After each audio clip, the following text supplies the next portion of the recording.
আসসালামু আলাইকুম দর্শকগণ, দৈনন্দিন রান্নাবান্নায় আবারও সবাইকে স্বাগতম। আশা রাখছি যে যেখান হতে ভিডিওটি দেখছেন আল্লাহর রহমতে ভালো আছেন, সুস্থ আছেন।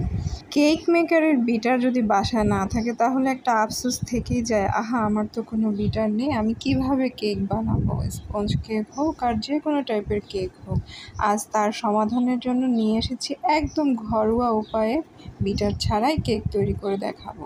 তার জন্য একটা লাগবে সিম্পল বোতল, এটা 1/2 লিটার হবে। জাস্ট এই বোতলের একটা ম্যাজিক ধামাকা দিয়ে আজ করে দেখাচ্ছি হোমমেড কেক। বাজারের থেকে কোনো অংশেই কম হবে না, তুলতুলে নরম, একদম মুখে দিলেই মিলিয়ে যাবে। আর কালার সেটা তো একদম কি বলবো। উপকরণগুলো মাপার পাত্র হিসেবে একটি 250 ml গ্লাস নিয়েছি। এই গ্লাসে 1 গ্লাস পরিমাণ একদম ময়দা নিব, 1/2 গ্লাস পরিমাণ চিনি নিব, আর 1/3 কাপ পরিমাণ সয়াবিন তেল নেব। এখানে অবশ্যই সয়াবিন তেল নিতে হবে। আর গুঁড়ো দুধটা পরে দেখিয়ে দিচ্ছি।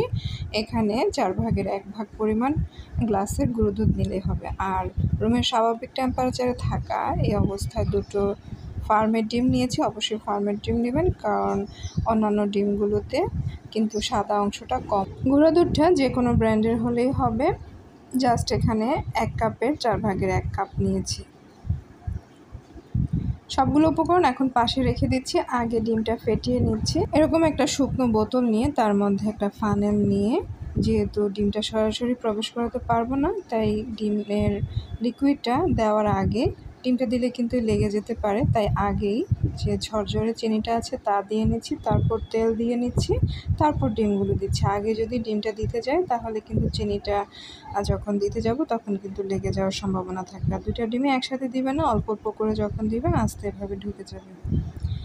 এরপর এই বোতলটাকে মুখটা বন্ধ করে দিয়ে যতটুকু সম্ভব আপনার শরীরে যতটুকু শক্তি আছে সর্বোচ্চ ততটুকু দিয়ে এগুলোকে 4-5 মিনিট আস্তে আস্তে আস্তে আস্তে এভাবে ঝাঁকিয়ে, তবে প্রথম দিকেই বেশি ঝাঁকিয়ে শরীরের এনার্জিটা শেষ করে ফেলিয়েন না।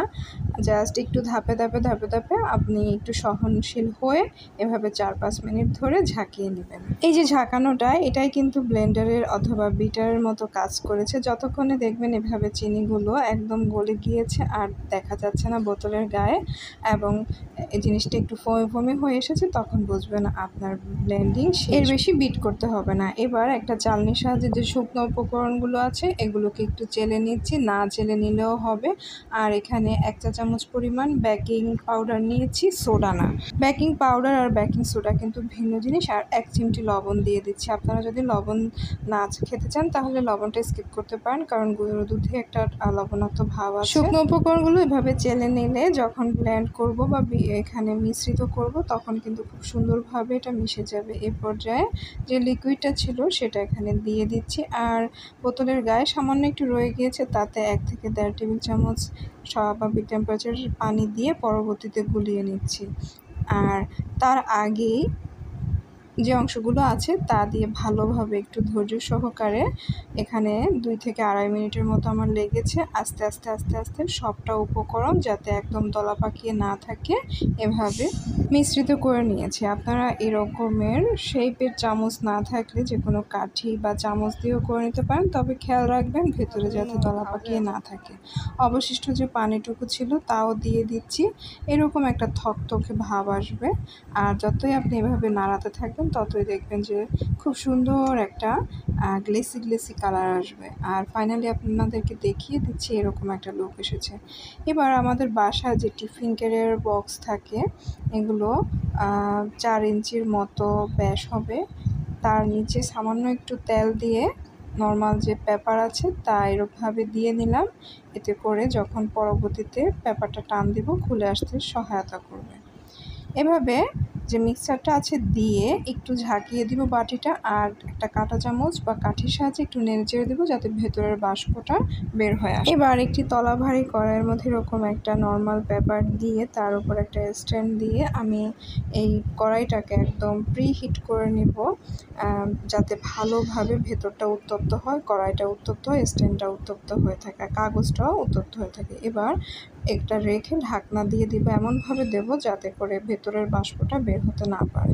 ঢাকনাটা পাতলা হলে সেক্ষেত্রে আপনারা ভারী পুঁতো দিয়ে এখানে প্রেসার দিয়ে রাখতে পারেন। এভাবে চুলার হিটটা প্রথমে মিডিয়াম টু মিডিয়াম লো দিয়ে 5 মিনিট রাখবেন, একদম এরপরে লো করে দিয়ে 50 মিনিটের মতো রেখে দিবেন। তারপর ঢাকনা খুলে দেখবেন এরকম একটা কালার চলে এসেছে। আর যখন এরকম 50 মিনিট পর আপনারা চেক করতে যাবেন, একটা টুথপিক দিয়ে দেখতে পারেন, তবে আমি যেহেতু বানাতে বানাতে এক্সপার্ট হয়ে গিয়েছি তাই আর লাগছে না।